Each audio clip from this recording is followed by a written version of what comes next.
우리 누가복음, 하나님의 말씀 누가복음 22장 16절로 20절 말씀 함께 읽도록 하겠습니다. 시작.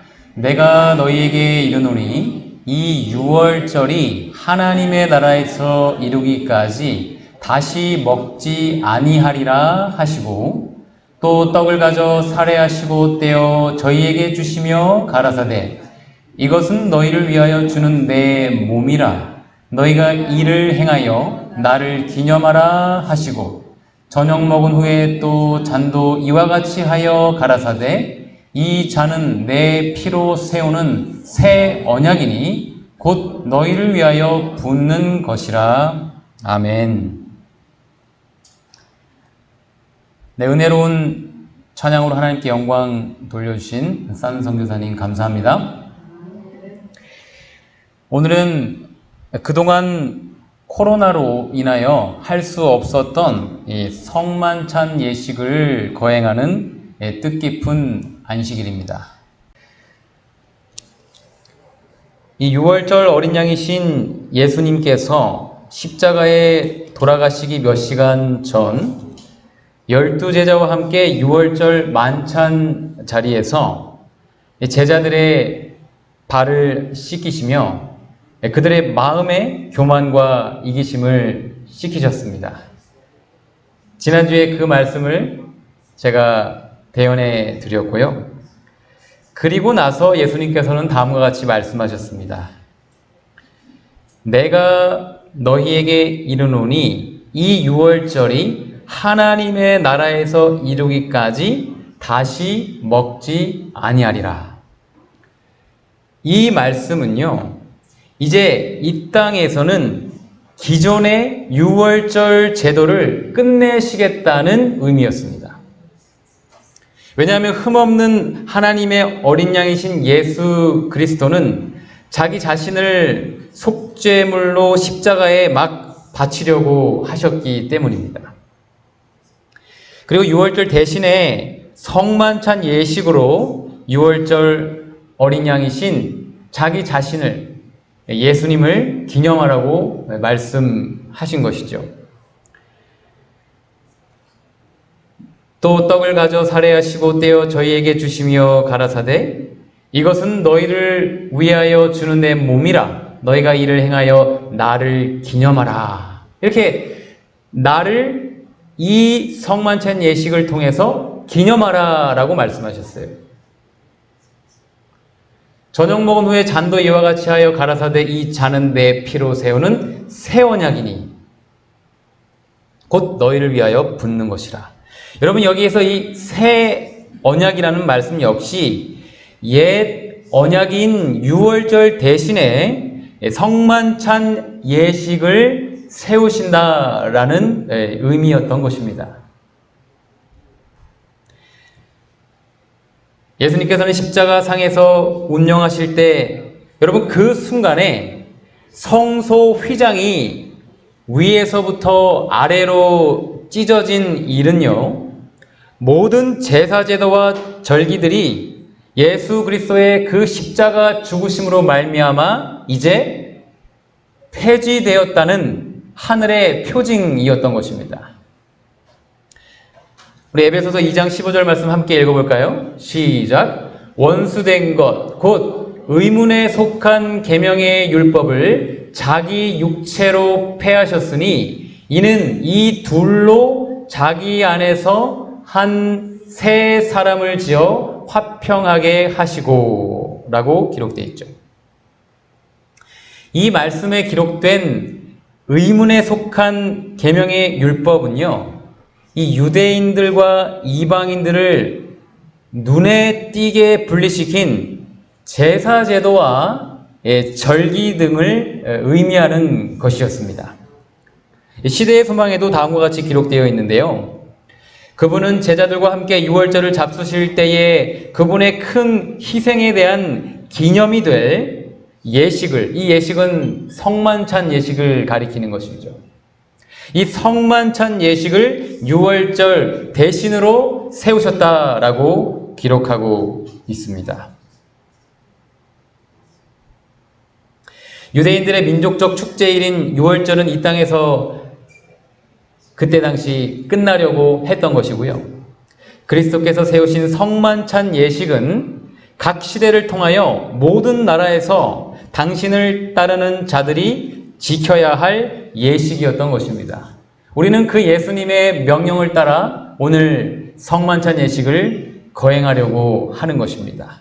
우리 오늘 이 성만찬 예식을 통하여 우리 마음의 새 언약, 즉 예수님의 사랑을 성령께서 깊이 기록하시고 새겨주시기를 주님의 이름으로 간절히 기도합니다. 여러분, 오늘 이 말씀에서 파워포인트에 계속해서 유월절의 의미가 성만찬에 어떻게 적용되었는지를 적어 두었습니다. 제가 일일이 말씀드리지 않아도 파워포인트를 잘 참고하시면 유월절이 어떻게 해서 성만찬으로 바뀌게 되었는지를 잘 깨달아 알게 되시리라고 믿습니다.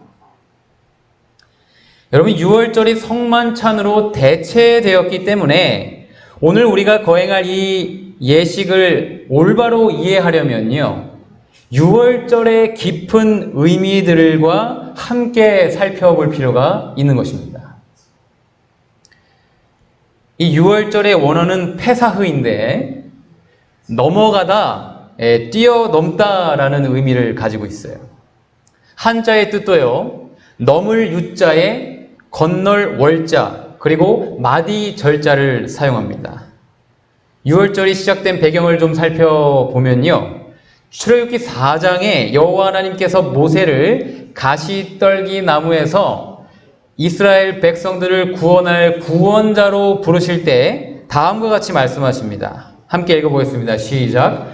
너는 바로에게 이르기를 여호와의 말씀에 이스라엘은 내 아들 내 장자라. 내가 내게 이르기를 내 아들을 놓아서 나를 섬기게 하라 하여도 내가 놓기를 거절하니 내가 내 아들 내 장자를 죽이리라 하셨다 하라 하시니라.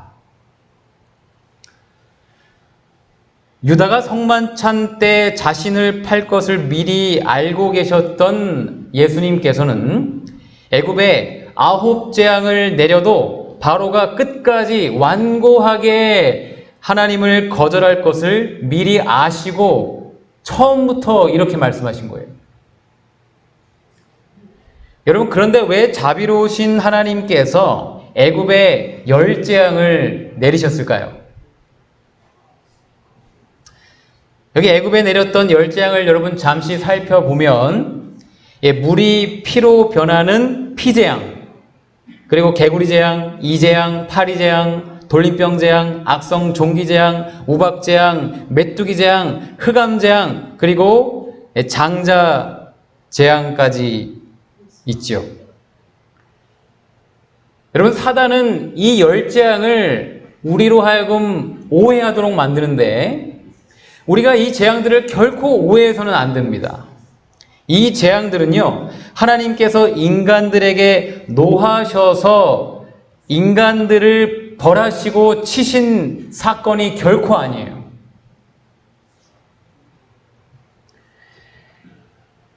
애굽에 내린 10 재앙은요, 바로 애굽 사람들이 섬기는 신들, 즉 사탄에 대한 하나님의 심판이었던 겁니다.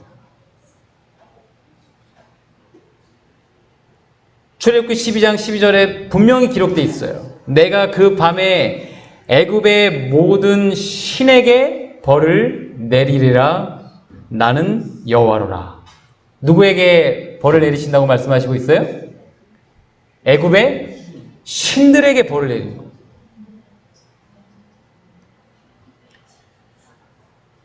강이 피로 변하는 재앙은요, 나일강 신이었던 나이러스 신을 심판하는 사건이었고요.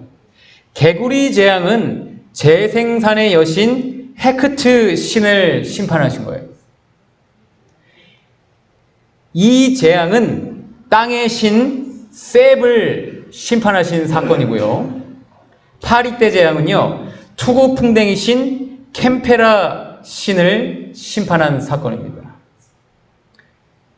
애굽 사람들은 별걸 다 신으로 섬겼죠, 그렇죠? 네, 풍뎅이도 신으로 섬겼다니까요. 가축의 악질이 나는 재앙은요, 아피스와 헤도어 신을 심판한 것이고요. 악성 종기는 악마의 눈을 가진 타이폰을 심판하신 사건입니다. 우박 재앙은 대기의 신 슈를, 그리고 메뚜기 때 재앙은요, 곡식의 신 세라피스를 심판하신 사건이었어요. 그리고 어둠의 재앙은 바로 그들이 섬기던 태양신 라를 심판한 사건이었던 것입니다. 그러므로 여러분, 애굽 신들을 심판하신 하나님의 뜻은요, 애굽 백성들아, 너희가 믿는 신들은 다 가짜다. 사탄을 계속 따르면 결국 멸망할 거니까 제발 나에게 돌아와 구원을 얻으라는 사랑의 호소였던 것입니다. 인간들에게 벌하신, 인간을 치신 사건이 아니에요. 그 신들 다 가짜야. 만일 바로와 애굽 사람들이 그들의 수확물과 양떼와 가축대의 손실을 보고 회개하였더라면 그들의 장자들은 멸망당하지 않았을 거예요.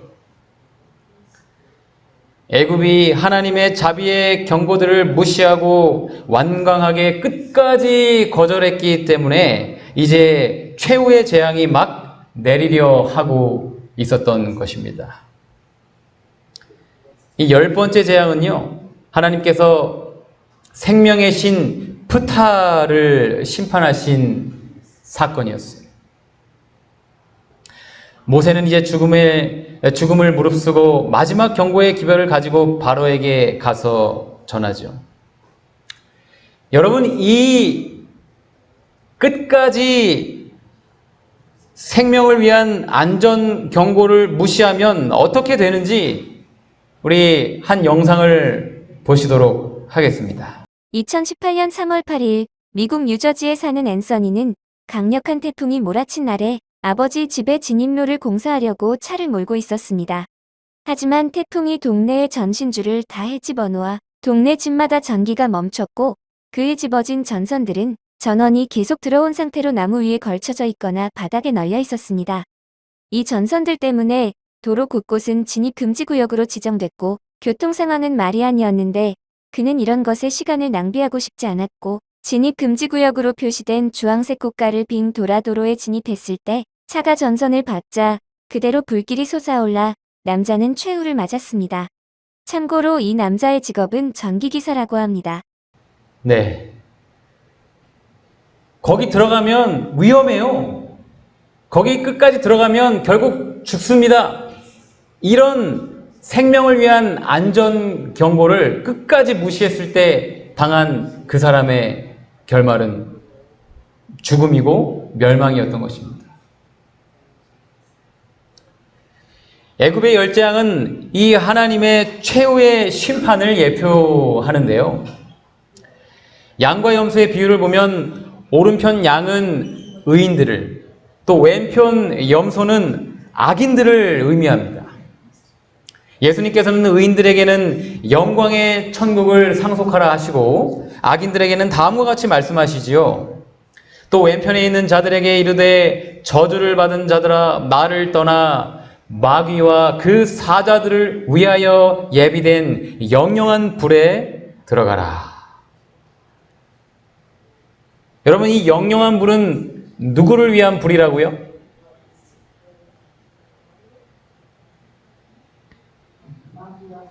그렇죠. 악인들을 위한 불이 아니에요. 마귀와 그 사자들을 위해 예비된 불이라는 것입니다. 그러나 끝까지 예수님을 거절하고 사탄과 죄로 연결된 악인들은 그들과 함께 영원한 멸망을 당하게 되는 것이죠. 그것이 말라기 4장 1절에 기록된 예언입니다. 만군의 여호와가 이르노라 보라 극렬한 풀무불 같은 날이 이르리니 교만한 자와 악을 행하는 자는 다 초기 같을 것이라. 그 이르는 날이 그들을 살라 그 뿌리와 가지를 남기지 아니할 것이로되 악의 뿌리와 가지를 남기지 않으실 거래요. 여러분, 악인들의 뿌리는 누구입니까? 악인들의 뿌리는 사탄이에요. 가지는 바로 마귀와 연결되어 있는 악인들인 것입니다. 하나님께서는 죄와 사탄을 결국 멸하실 텐데 끝까지 죄와 사탄에게 연결되어 있기로 고집하는 자들은 그 가지들은 결국 멸망당할 거라는 의미인 거예요. 예수님께서는 죄를 미워하시고 죄인은 사랑하시는 것입니다. 죄인은 사랑하시지만 죄를 미워하세요. 하나님은 죄를 소멸하시는 분이시거든요. 그래서 애굽 백성들에게 그리고 오늘 우리들에게 죄와 사탄과 함께 멸망당하지 말라고 우리에게 돌이켜 구원을 받으라고 초청하고 계시는 것입니다. 여러분, 그 초청에 아멘 하고 응하게 되시기를 간절히 호소드립니다.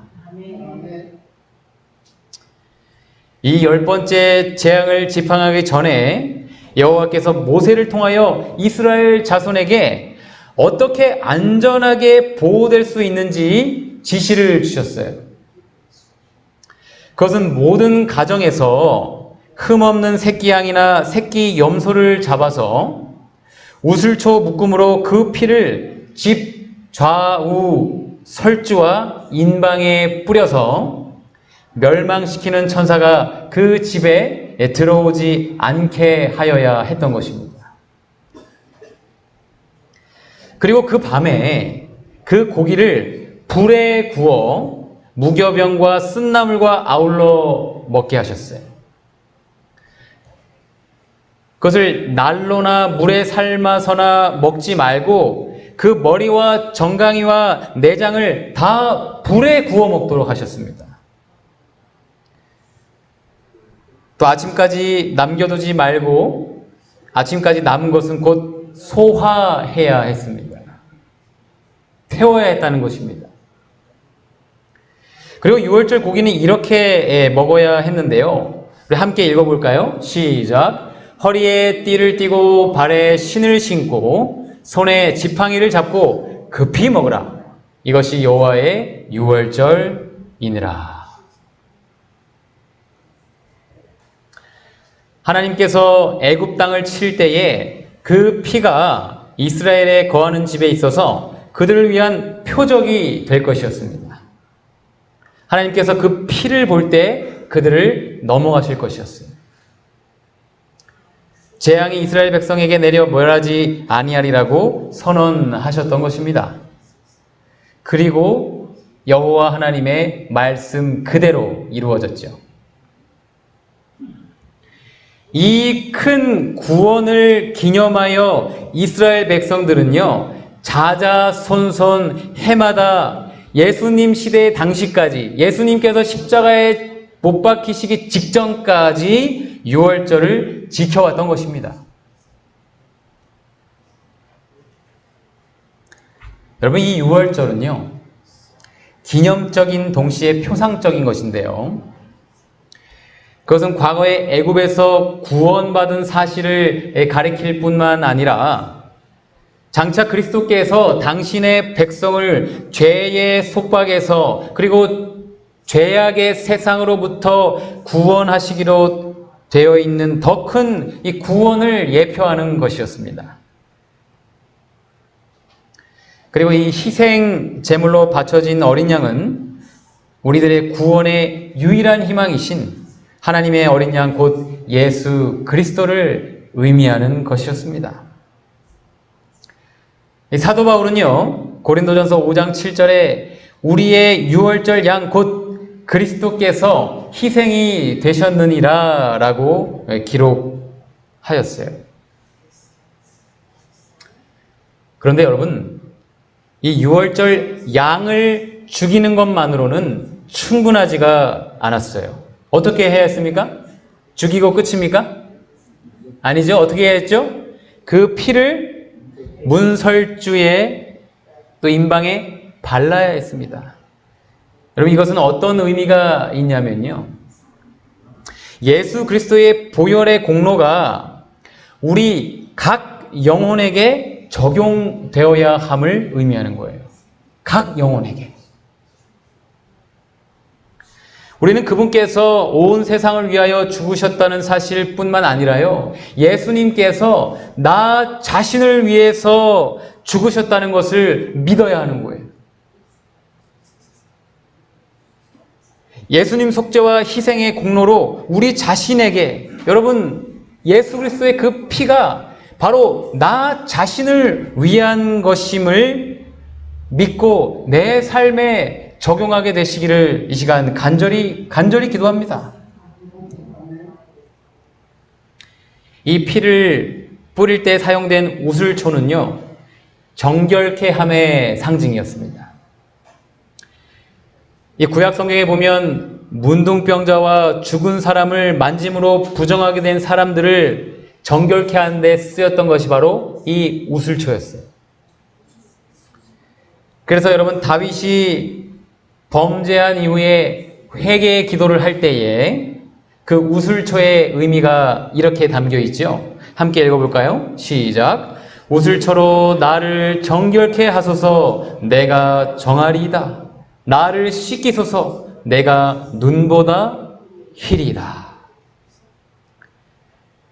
여러분, 이 물 외에 우리를 깨끗게 할 수 있는 물질이, 또 이 세상을 정결하게 할 수 있는 물질이 없는 것처럼, 우리의 죄는 우리 스스로가 결코 씻을 수 없고 오직 예수 그리스도의 보혈만이 우리를 씻게, 정결케, 깨끗게 하실 수가 있는 것입니다.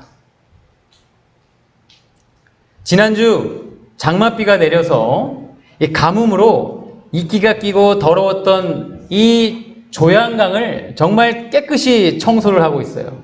제가 이 조양강변 길을 새벽 기도 마치고 이 걷기를 좋아하는데요, 얼마나 속이 시원한지 모릅니다.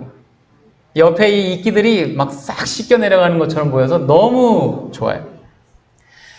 더 놀라운 것은 물이 거의 흐르지 않던 작은 시내에도 이 충분한 비로 인해서 다시 물이 흐르기 시작했어요. 여러분이 지금 보시는 저 사진은 작은 시내인데요, 그 조양강으로 연결되는 시내예요. 그런데 여기에 물이 거의 없었어요. 거의 메말라 있었어요. 그런데 지난 한 주 장맛비가 오면서 저렇게 물이 풍성하게 내려오는 것입니다. 제가 이걸 영상으로 찍었는데 잠깐 좀 보실까요?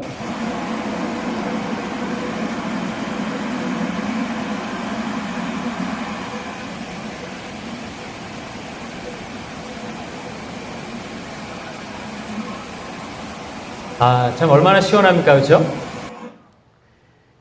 제가 이걸 보면서 참 눈도 시원하고 귀도 시원하고 마음도 시원하고 온몸이 시원하더라고요. 그래서 제가 설교 준비를 여기 이 계곡에 앉아서 이렇게 했어요. 에어컨 바람보다 더 좋아요. 얼마나 시원한지 몰라요. 소리가 계속 들리는데 소리가 아무리 커도요, 제 귀에 방해가 되지 않아요. 오히려 상쾌해요. 오늘 정말 이 메마른 시내와 같은 우리 마음에 성령의 장맛비가 충만히 내려서 우리 마음이 정말 시원하게, 깨끗하게, 그리고 정결하게 씻겨지기를 예수님의 이름으로 기도합니다. 그리고 여러분, 이 어린 양은 그 뼈가 하나도 꺾이지 않고 온전하게 준비되어야 했습니다. 그처럼 우리를 위하여 죽으실 하나님의 어린 양도 뼈가 하나도 꺾이지 않아야 했어요. 이것은 예수 그리스도의 희생의 완전한 표현이었죠. 유월절 어린 양이신 예수님께서는 십자가 양편 강도들과는 다르게 뼈가 하나도 꺾이지 않으셨죠. 우리 화요 예배 때 저와 성경 연구를 했던 분들은 아마 기억하실 것입니다. 어떻게 예언이 되어 있고 어떻게 성취가 되었는지를. 왜냐하면 예수님께서는 온 인류의 죄의 무게 때문에 심장이 터지셔서 몇 시간 만에 돌아가셨기 때문입니다. 또한 그 고기는 먹어야 했는데요. 그리스도께서 우리 죄를 용서하신다는 것을 그저 믿는 것만으로, 그저 말로 믿는다고 시인하는 것만으로는 충분하지 않다는 뜻이에요. 여러분, 이 말씀은 오늘 우리에게 정말 중요한 것입니다.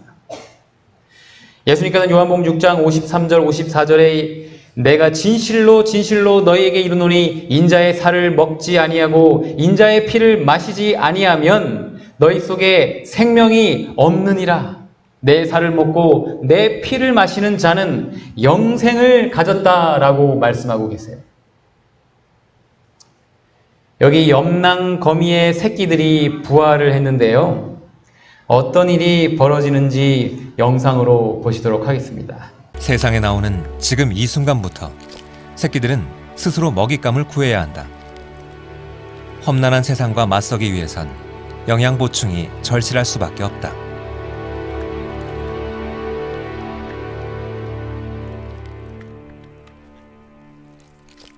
그렇다면 아직 사냥을 할 수 없는 새끼들은 어떻게 살아남을 수 있을까? 놀랍게도 굶주린 새끼들을 위해 어미가 자신의 몸을 내어준다. 새끼들이 체액을 모두 빨아먹을 때까지 어떤 몸부림도 절규도 없는 암컷. 번식을 위해서 염낭거미는 자신을 던져 죽음을 선택한다. 막장 드라마를 연상시키듯 비정하고 잔혹한 어미의 죽음. 그러나 번식을 위한 죽음은 결코 끝이 아니다. 그것은 새로운 생명을 이어가는 또 다른 시작이다.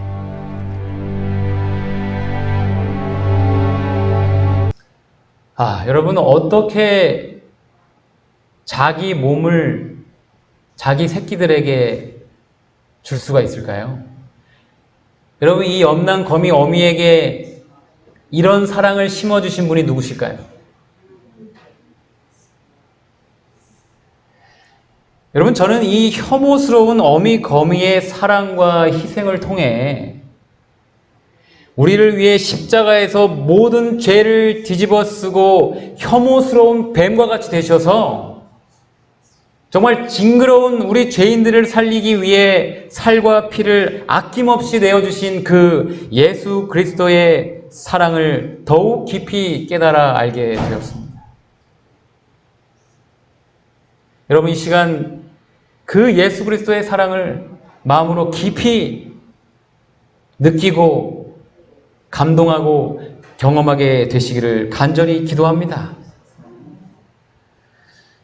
그렇다면 여러분, 예수님의 살과 피를 먹고 마신다는 것은 어떤 의미가 있는 것일까요? 이것은 영적인 것이죠. 요한복음 6장 53절부터 보면요. 예수께서 이르시되 내가 진실로 진실로 너희에게 이르노니 인자의 살을 먹지 아니하고 인자의 피를 마시지 아니하면 너희 속에 생명이 없느니라. 내 살을 먹고 내 피를 마시는 자는 영생을 가졌다라고 말씀하고 계세요. 즉, 예수님의 살과 피는 생명이라는 것입니다. 생명. 계속해서 같은 책 63절에 보면 살리는 것은 영이니 육은 무익하니라. 내가 너희에게 이른 말이 영이요 생명이라 이렇게 말씀하셨어요. 생명이 뭐라고요? 예수님께서 하신 말씀이다. 그것이 또 영이다. 이렇게 말씀하셨어요. 정리하면요. 이 예수님의 살과 피는 생명이요, 영이요, 말씀인 거예요. 그러므로 예수님의 살과 피를 먹는다는 것은 우리가 떡과 포도즙을 먹고 마셔서 육체의 생명을 유지하는 것처럼 말씀을 개인적으로 읽고 묵상하고 암송하여서 영혼의 생명을 공급받는다는 것을 의미하는 거예요. 여러분, 집밥을 잘 못 먹으면 밖에서 해로운 음식이라도 찾아 먹죠. 요즘 어린이들을 저희가 자주 매일 보게 되는데요. 부모님들이 바쁘다 보니까 집에서 밥을 거의 못 먹어요. 그러면 아이들이 어디 가서 밥 먹을까요? 대부분이 요즘 여러분 편의점 가서 먹어요. 그럼 편의점에 어떤 음식이 있을까요? 부모님의 사랑과 정성이 다 가득 담긴 건강한 음식들이 있습니까? 그렇지 않아요. 근데 그거라도 먹는 거예요. 그거라도. 여러분, 마찬가지로요, 우리의 영혼이 말씀으로 배부르고 말씀으로 만족하고 말씀으로 충만하지 않으면 어떤 현상이 벌어지냐면요, 우리가 TV 보고 드라마 보고 영화 보고 유튜브 보는 거예요. 핸드폰 게임하고 엉뚱한 곳에서 그 영혼의 배고픔을 채우려고 하는 거예요. 여러분, 그런 현상이 나타나는 이유가 바로 그것입니다. 영혼이 말씀으로 충만하면 그런데 한눈 팔지 않게 되어 있어요. 오늘 우리의 영혼은 말씀으로 만족하고 배부른 삶을 살고 있는지 날마다 우리의 삶을 보면 알 수 있어요. 또 영혼이 말씀으로 만족하지 못하기 때문에 온갖 악습에 빠지고 또 그 악습에서 헤어나오지 못하는 것입니다. 여러분, 영혼이 말씀으로 충만히 배부르고 만족스럽잖아요? 악습들이 저절로 끊어져요. 내가 노력해서 끊는 게 아니고 저절로 끊어지게 돼 있어요. 말씀이신 예수님께서 내 마음의 주인으로 좌정하시기 때문에 끊어지는 것이요. 여러분, 믿으시길 바랍니다. 경험하시길 바랍니다.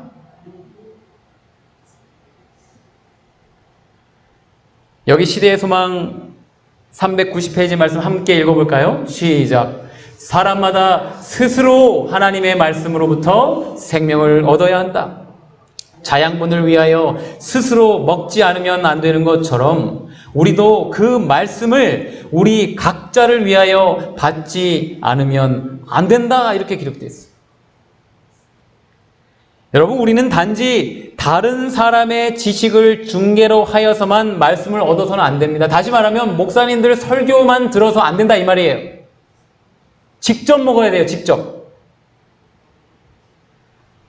우리는 하나님의 말씀을 이해하기 위하여 하나님께 성령의 도우심을 구하면서 깊은 주의를 가지고 각자 스스로 성경을 연구해야 하는 거예요.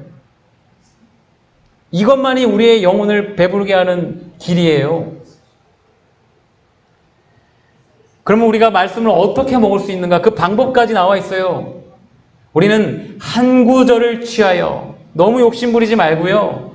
뭐 성경 통독, 성경 필사 다 좋습니다. 그런데 그런 행위를 통해서 절대 우리가 예수님을 만나는 것이 아니에요. 한 구절이라도 그 한 구절에서 하나님께서 우리를 위하여 그 구절 가운데 넣어주신 사상을 확인하는 일에 정신을 집중시켜야 돼요. 하나님께서 넣어주신 그 사상이 뭘까요? 하나님의 사랑이에요. 사랑. 하나님의 사랑을 깨닫기 위해서 그 말씀을 묵상하고 집중하고 생각해야 된다. 우리는 그 사상이 우리의 것이 되어 주께서 말씀하신 바를 알 때까지 깊이 생각해야 한다. 여러분, 이것이 예수 그리스도의 살과 피를 먹는다는 의미예요. 우리가 음식을 먹을 때 어떻게 하죠? 입에서 꼭꼭 씹어서 삼키고, 그 삼킨 음식이 소화가 되어서 우리의 몸에 살과 피가 되는 것처럼 말씀도 동일한 것입니다. 그냥 피상적으로 읽고 혹은 듣고 끝나는 것이 아니라 그 말씀을 깊이 묵상하고 생각하고 암송할 때 그 말씀이 소화가 되어서 우리의 영혼의 살과 피가 되는 것입니다. 오늘 성만찬 예식을 거행하는 것은 그런 깊은 의미가 담겨 있는 것이에요. 그래서 오늘 단지 떡을 한번 먹고 포도즙을 한 잔 마시는 것으로 끝나는 것이 아닙니다. 이것이 어떤 의미인지를 알고 우리의 삶에, 날마다의 삶에 적용해야 하는 것이죠. 이 말씀을 삶에 적용하고 실천함으로 우리의 영혼이 배부르고 만족스러워서 여러분 세상의 모든 쾌락들과 악습들이 끊어지는 저와 여러분 되시기를 간절히 기도합니다. 그리고 여러분 이 6월절 어린 양의 고기는 쓴 나물과 함께 먹어야 했는데요.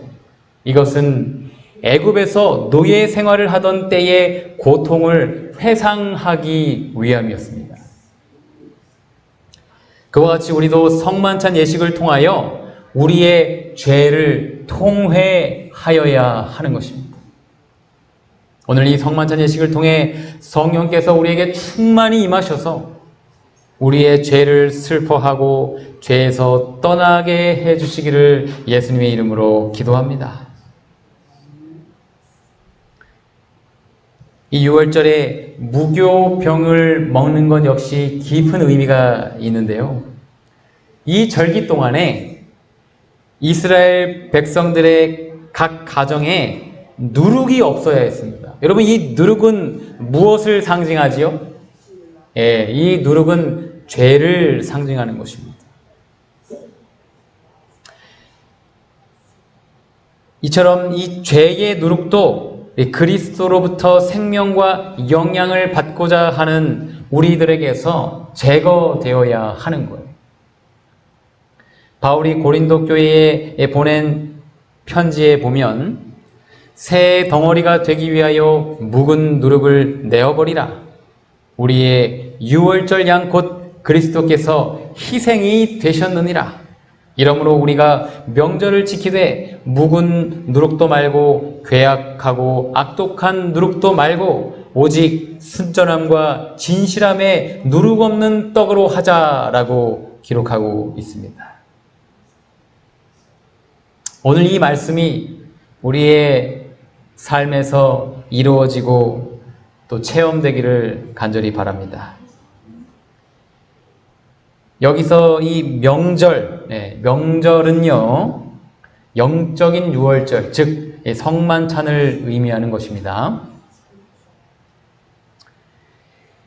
이제 이스라엘 백성들이 애굽으로부터 자유를 얻기 전에 곧 성취될 큰 구원에 대한 그들의 믿음을 보여야 했어요. 믿음.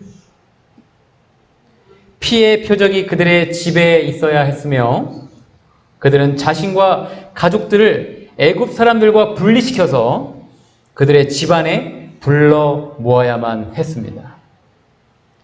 여러분 여기서 우리는요 이 믿음으로 말미암는 의와 구원을 확실하게 깨닫게 돼요.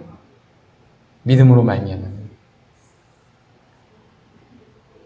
말씀을 믿음으로 피를 발라서 구원을 얻었던 거예요. 즉 우리가 하나님을 진실로 믿는다면요 그 말씀에 순종하는 행함의 열매가 나타나게 되어 있다라는 것입니다. 내가 오늘 진짜 하나님을 믿고 있는가? 그렇다면 하나님의 말씀에 순종하는 삶을 살고 있을 것이라는 거예요.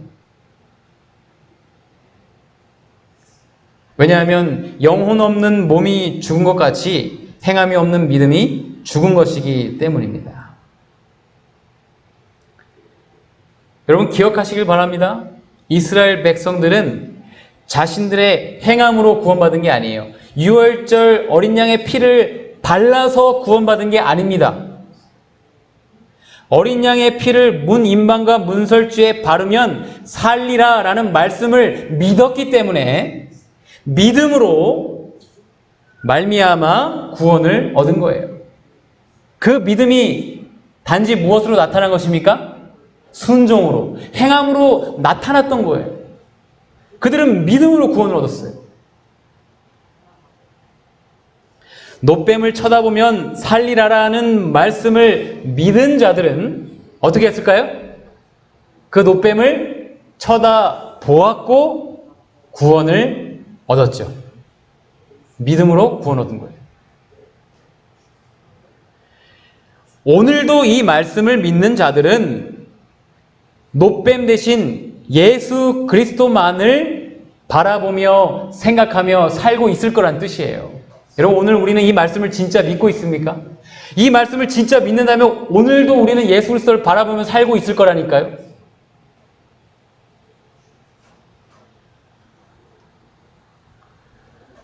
로마서 10장 13절, 제가 정말 좋아하는 말씀입니다. 함께 읽어볼까요? 시작. 누구든지 주의 이름을 부르는 자는 구원을 얻으리라. 여러분, 이 말씀을 믿는 자들은 날마다 어떻게 살고 있을까요? 주의 이름을 부르면서 살고 있을 거예요. 예수님의 이름을 부르며 살고 있을 거라고요. 그들은 날마다 구원을 경험할 거예요. 여러분, 믿음으로 예수님의 이름을 부르면 정말 어떤 구원이 이루어질 수 있는지 영상으로 보시도록 하겠습니다. 저는 2019년 3월 6일 급성 백혈병 진단을 받았습니다.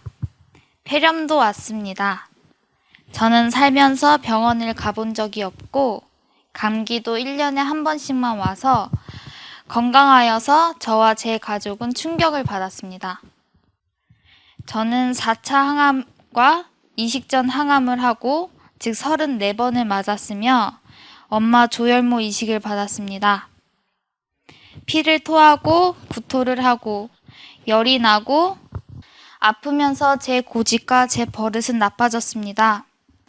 가족들이 제 말에 복종하고 내 마음대로 행동할 수 있게 놔두어 감정 기복이 정말 심했고 무슨 한마디만 해도 내 마음에 안 들면 폭발하고 화내고 이 감정이 오래 갔습니다.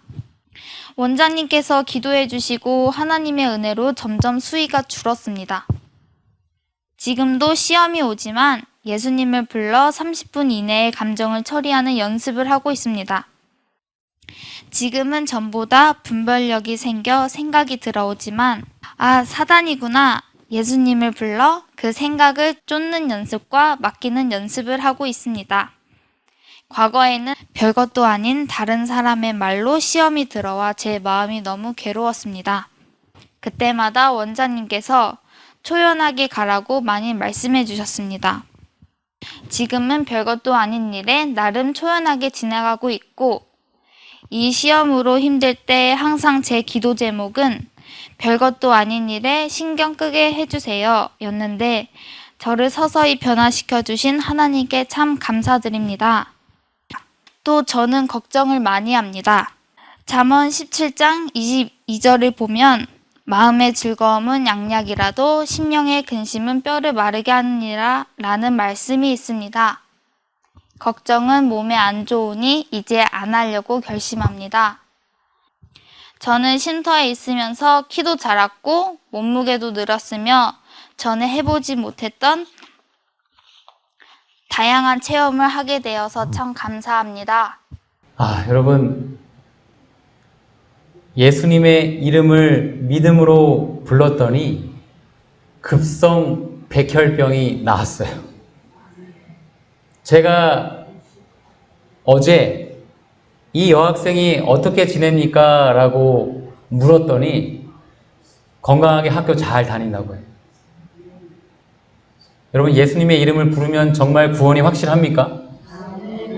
예수님의 이름을 불러 구원을 얻게 되시길 간절히 기도합니다. 백혈병도 났는데 여러분, 무엇인들 우리가 안 낫겠습니까? 우리를 범죄의 형벌에서 속량하실 수 있는 분은 오직 예수 그리스도이시지만 우리가 할 일은요, 죄에서 순종으로 돌아서는 거예요. 사람은 행함이 아닌 믿음으로 구원을 얻게 되어 있습니다. 그러나 그의 믿음은 행함으로 말미암아 나타나야 되는 것입니다. 우리의 믿음이 행함으로 말미암아 나타나는 사한 믿음 되기를 예수님의 이름으로 간절히 기도합니다. 여러분, 이것이 바로 예수 그리스도 안에 거하는 것이요 은혜의 천국을 경험한다는 뜻이에요. 이스라엘 백성들이 믿음으로 어린 양의 피를 바른 집 안에 들어가서 살았던 것처럼 영적 이스라엘인 우리 역시요 믿음으로 예수 그리스도 안에 들어가야 구원을 얻는 것입니다.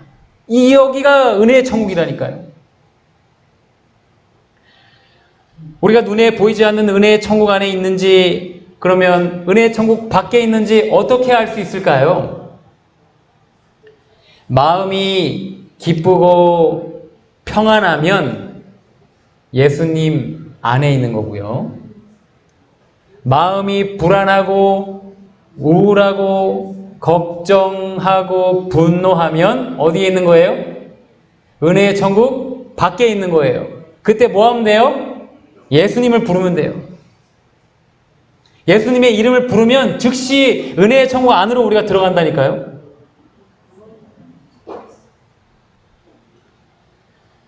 하나님의 말씀에 순종하며 사랑하고 용서하고 살고 있다면 우리는 예수님 안에 있는 것이고요.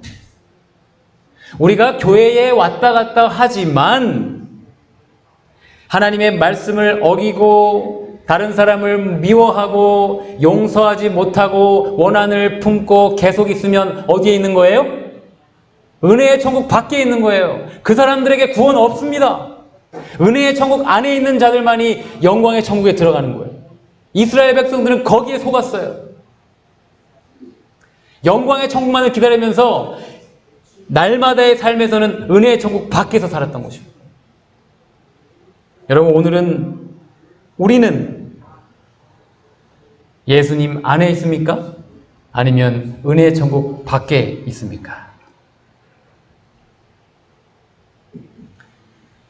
우리 출애굽기 12장 29절 30절 함께 읽어보겠습니다. 시작. 밤중에 여호와께서 애굽 땅에서 모든 처음 난 것 곧 위에 앉은 바로의 장자로부터 옥에 갇힌 사람의 장자까지와 생축에 처음 난 것을 다 치심해 그 밤에 바로와 그 모든 신하와 모든 애굽 사람이 일어나고 애굽에 큰 호곡이 있었으니 이는 그 나라에 사망치 아니한 집이 하나도 없었음이더라. 여러분, 그 나라에요 사망치 아니한 집이 하나도 없었대요. 이건 무슨 의미입니까? 여러분, 이 말씀은 애굽 백성들이 얼마나 완고하고 고집스럽게 하나님을 믿지 않았는지를 보여주는 대목이에요. 아니, 그 9재앙을 봤으면 어떻게 해야 돼요? 아, 진짜 하나님 살아계시구나. 아, 진짜 우리가 믿고 있는 신들 다 가짜구나. 이제 하나님께로 돌아가야 되겠구나. 회개해야 되지 않았겠습니까? 그런데 그 9재앙을 봤는데도 어떻게 해요? 하나님의 말씀을 무시하는 거예요. 장자가 죽겠다고 했는데도 그거를 듣지 않는 겁니다. 거절하는 거예요. 결국 어떻게 됐습니까? 자신들의 장자의 죽음을 맞이할 수밖에 없었죠. 여러분, 저는 이 장면을 묵상하면서 하나님께서 애굽 백성들을 진멸하지 않으시고 각 가정의 장자만을 치신 것이 오히려 하나님의 자비였음을 깨닫게 됐어요. 안 그렇습니까? 희망 없는 백성들, 그렇게 놔둬도 멸망당할 수밖에 없는 백성들 진멸하지 않으셨어요. 한 번 더 기회를 주시는 거예요. 아, 하나님의 오래 참으심은 얼마나 위대하신지. 이제 하늘을 두려워하지 않던 바로의 교만은 땅에 떨어졌습니다. 그는 밤에 모세와 아론을 불러서 너희와 이스라엘 자손은 일어나 내 백성 가운데서 떠나라고 말했어요. 그리고 너희의 말대로 가서 여호와를 섬기고 너희 말대로 너희의 양도 소도 몰아가라. 그리고 나를 위하여 축복하라 이렇게 말했어요. 여러분 결국 바로는 회개했습니까?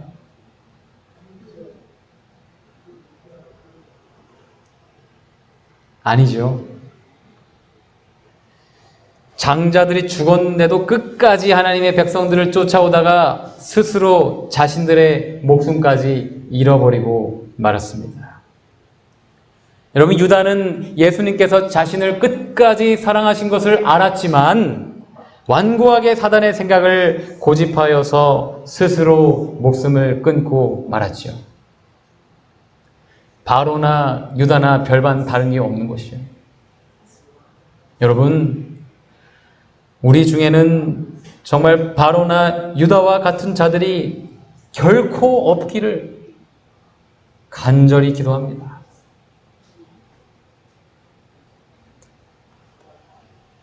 아무쪼록 오늘 성만찬 예식을 통하여 6월절 어린 양 예수 그리스도를 믿음으로 마음에 모시며 그 은혜 천국에 들어가서 날마다 구원을 경험하시는 저와 여러분 되시기를 간절히 기도하며 말씀을 마치겠습니다.